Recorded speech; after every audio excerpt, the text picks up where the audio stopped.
आपल्याला संबोधित करतायत सन्माननीय धनंजयजी मुंडे साहेब.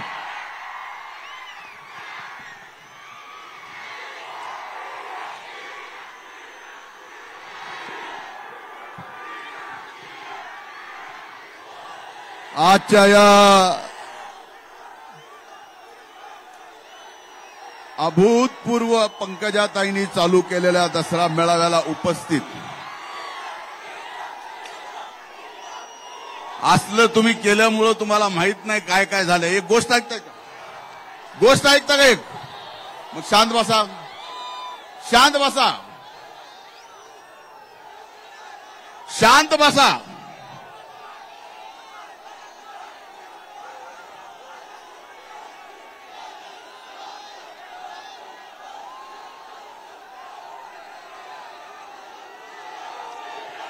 आजच्या या दसरा मेळाव्याला इथं उपस्थित आपल्या सर्वांच्या लाडक्या, माझ्याही लाडक्या भगिनी, राज्य मंत्रिमंडळातील मंत्री पंकजाताई गोपीनाथरावजी मुंडे,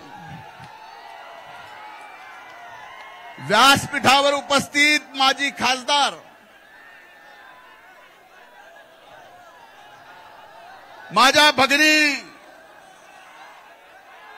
प्रीतमताई, तुम्ही खाली बसा. बास झाले ना नाटक, हेच करीत आलो मी पण. बस खाली. आम्ही साहेब स्टेजवर असलं की खाली ना असंच करायचं आम्ही. बसा. इथं खाली बस रे, खाली बस. जरा टेक टेक, सिटून घे, सिटून.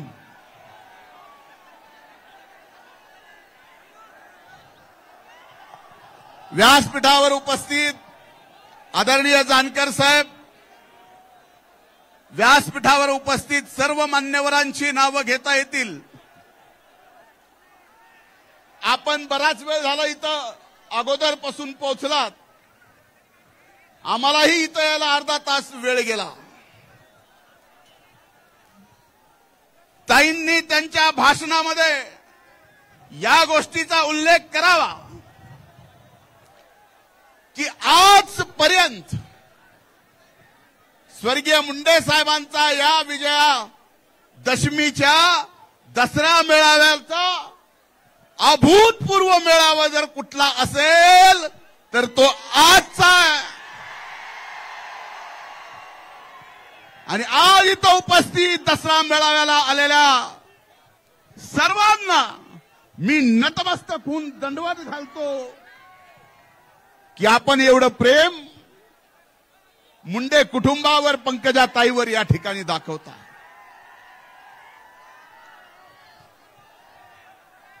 खरं तर परिस्थिती हा मेळावा होण्यासारखी काही दिवसापूर्वी नव्हती. अभूतपूर्व पाऊस आला, अतिवृष्टी आली, पूर आला, गोदावरीत आला, मांजरात आला, सिंधफणात आला.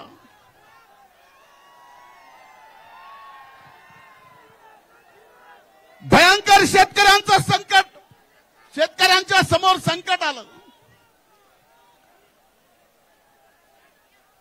तसलं संकट असताना माझी आणि ताईंची चर्चा झाली की आपण काय करावं. पण ताईंनी निर्णय घेतला, काही जरी झालं तर या दसऱ्याची परंपरा मोडायची नाही. मी ताई आपले मनापासून अभिनंदन, आभार मानतो. आज शेतकरी अडचणीत आहे. इथं आलेला प्रत्येक जण शेतकरी आहे, शेतमजूर आहे. आज अभूतपूर्व नुकसान झालंय, मान्य करतो. आज मी मंत्रिमंडळात नाही, फक्त आमदार आहे. पण माझी बहीण मंत्रिमंडळात आहे. आणि शेतकऱ्याच्या शेवटच्या टोकापर्यंत शेतकऱ्याला जास्तीत जास्त मदत आपल्या पंकजाताई महायुतीच्या सरकारकडून मिळवून दिल्याशिवाय राहणार नाहीत. हा विश्वास मी या निमित्तानं आपल्या समोर व्यक्त करतो. खरं ही दसऱ्याच्या मेळाव्याची परंपरा, जे फक्त घोषणा द्यायला आले त्यांना मेळावा कधी सुरू झाला, पहिला दसरा मेळाव्याला कोण आलतं काय माहित नाही. तुम्ही बोलू द्यायला आलात का बंद करायला आलात? तुम्हाला कसं समजू? मला सरळही समजून सांगता येतं आणि उलटही सांगता येतं.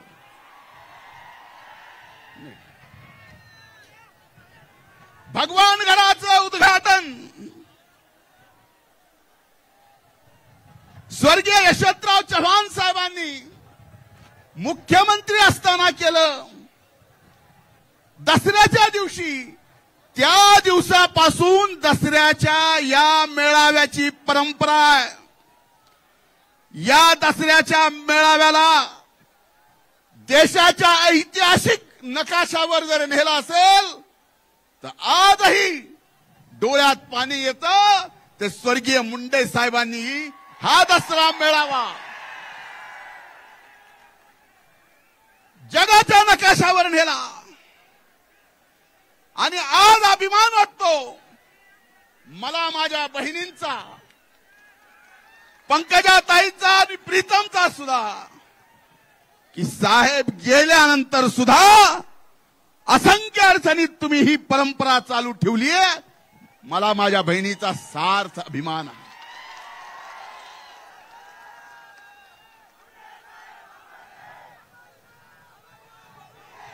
आम्ही लहान होतो. लहान असताना स्वर्गीय मुंडे साहेबांसोबत, स्वर्गीय अण्णांसोबत त्यांच्या हाताच्या बोटाला धरून दसरा मेळावा भगवानगडावर जाऊन पाहायचो. हा दसरा मेळावा साहेब नेहमी सांगत की ही विचाराची देवाणघेवाण आहे. मी देवाणघेवाण बघत असताना पुढे आलो, परत मागं बघितलं, पुढे आलो, परत मागं बघितलं. मग मागच्या दसऱ्याला मी होतो. मागच्या दसऱ्याला मी होतो, त्यातले अनेक जण मागं दिसनात. म्हणलं कामून?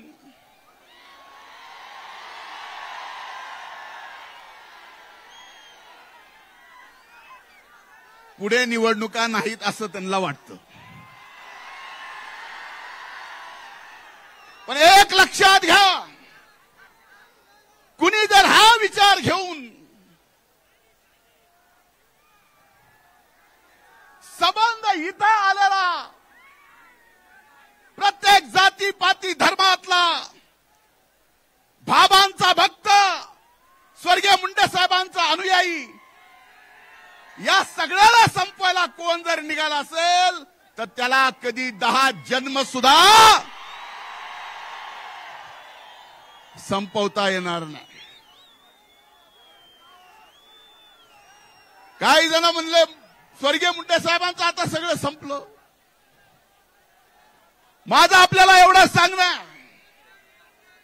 अनेक जणांना हे ऐकायचंय, कारण मी बरेच दिवस झालं ताई बोललोच नाही. मैंने सोचा कि इस सफर में खामोश रहना ही ठीक है, न कुछ करते हुए बिना वजह गालियां खाइए. पण आज आपल्याला सांगतो, मी विद्यार्थी चळवळीपासून ज्या ज्या वेळेस ज्या ज्या जातीच्या आरक्षणाचा मुद्दा आला त्या त्या वेळेस त्या प्रत्येक जातीच्या आरक्षणासाठी भांडणारा मी एक कार्यकर्ता आहे.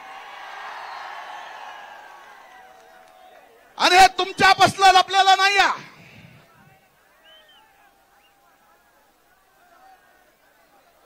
तुमच्यापासलं लपलेलं नाही आहे. पण एक गोष्ट लक्षात घेतली पाहिजे की इथं आपण आलोत, बसलोत. मराठा समाजाला आरक्षण दिलंय, आम्हाला आनंद आहे, कारण त्या मराठा आरक्षणाच्या चळवळीत सुद्धा आम्ही होतो. पण काही जणांना या आरक्षणाच्या आड राहून ओबीसी मधून आरक्षण घ्यायचं आहे. EWS, economic weaker section. एक उदाहरण सांगतो, तुम्ही ऐका की नाही ऐका, माध्यमांनी ऐकावं. ओबीसीचा आत्ता आलेला एमपीएससीचा रिझल्ट, त्याचा कट ऑफ होता 485 आणि स्पेशल विकर सेक्शनचा निकाल 450. म्हणजे 450 मार्क जर मी मराठा समाज म्हणून, इतर स्वर्ण समाज म्हणून मला जे कुठलंच रिझर्वेशन मिळत नाही, मी जर इकॉनॉमिक विकर सेक्शन मध्ये भरला असतो तर 450 पास झाला असतो. प्रमाणपत्र घेऊन ओबीसीत आल्यानंतर मात्र 480 घेतलं तरी नापास आहे. कुणाला फसवताय? काही ठराविक लोकांना फक्त याबाबत स्वतःला खुर्ची मिळावी यासाठी, अरे मराठा समाजातल्या लहान मुलांना आरक्षणासाठी, नोकरीसाठी सरकारनं जे करायचंय ते केलंय. सरकार आत्ताही करत आहे. पण आज हा मेळावा जसा स्वर्गीय मुंडे साहेबांचं नाव घेतल्याशिवाय सुरूही होऊ शकत नाही आणि संपत शकत नाही, तसं आम्हाला सुद्धा आपल्याला सांगावं लागणार आहे की आरक्षण दिलंय, आणखीन ते आमचं म्हणणं नाही. पण आता याच्यातल्या ताटातलं काढून त्या ताटात, शेवटी हा मेळावा विचाराची देवाणघेवाण आहे. जानकर साहेब बरोबर आहे. एक गोष्ट लक्षात घ्या, मी मागच्या 250 दिवसात माझ्या बहिणीला माहिती आहे, माझी बहीण तासन तास माझ्याजवळ येऊन बसत होती. अशी वाईट मानसिकता माझी झाली होती. मला आधार देत होती त्या काळात, ज्या काळात ही सर्व माध्यमं माझ्या विरोधात मीडिया ट्रायल चालवत होते. त्यावेळेस मला आधार दिला माझ्या बहिणीनं, माझ्या पक्षाच्या महायुतीच्या नेत्यांना. पण मला एकच सांगायचंय, माझ्या विरोधात जे घोटाळा काढला, कोर्टात गेले, कोर्टातून निकाल मला क्लीन चिट दिली आणि ज्यांनी कोर्टात गेला त्याला ₹1,00,000 दंड भोगला. हे चुकीचं कसं केलंस म्हणून. आणि एवढं होऊन सुद्धा मी आज तरीही शिक्षा भोगतोय. हे लक्षात घ्या. म्हणून आज दसऱ्याच्या मेळाव्यात शेवटच्या 2 मिनिटात मी आपल्याला एवढं सांगतोय,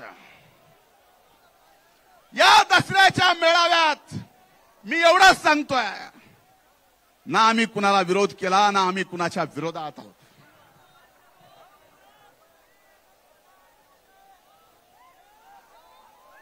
हा अध्यात्माशी आणि शिक्षणाशी जुडला गेलेला समाज आहे.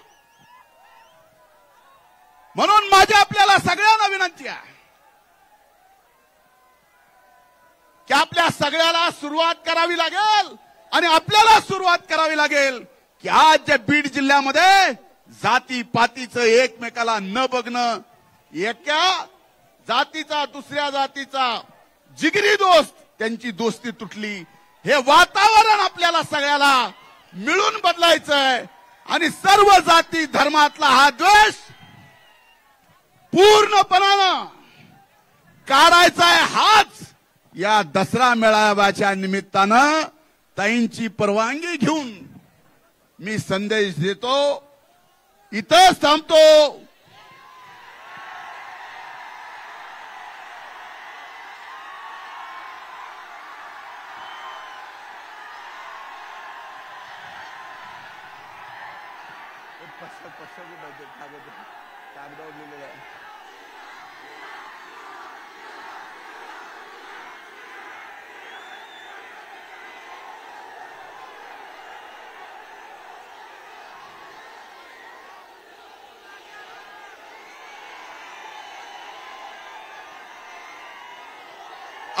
तो लगी थी घर में, आग तो लगी थी घर में, दोस्त ने आके पूछा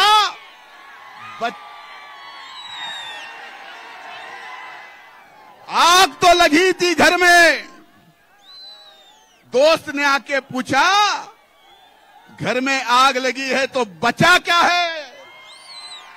मैंने दोस्त का कहा मैं बचा हूं, तो दोस्त ने कहा अगर तू बचा है तो जला क्या है। शेवटी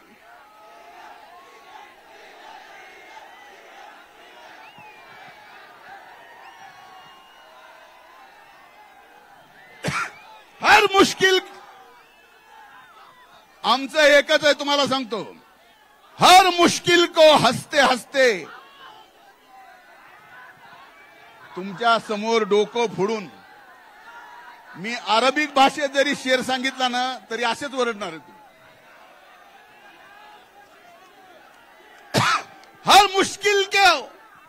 हर मुश्किल को हंसते हंसते झेलते हैं हम, आम्ही सगळेच हर मुश्किल को हंसते हंसते झेलते हैं हम.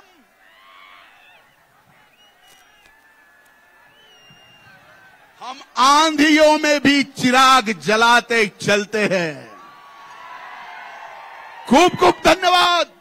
संत भगवान बाबांचा, राष्ट्रसंत भगवान बाबांचा